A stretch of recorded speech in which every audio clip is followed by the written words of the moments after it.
ఖచ్చితంగా వారి యొక్క ప్రార్థనకి జవాబు వచ్చింది. రక్షకులు వారి కొరకు వచ్చారంట.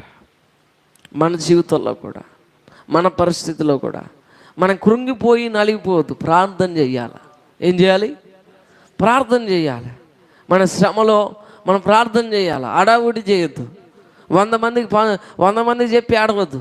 ఫస్ట్ దేవుని దగ్గర ఆడవాలా. ఇంటింటికి పోయి చెప్పి ఆడవద్దు. దేవుని దగ్గర ఆడవాలా. ప్రచారాలు చేసుకోవద్దు.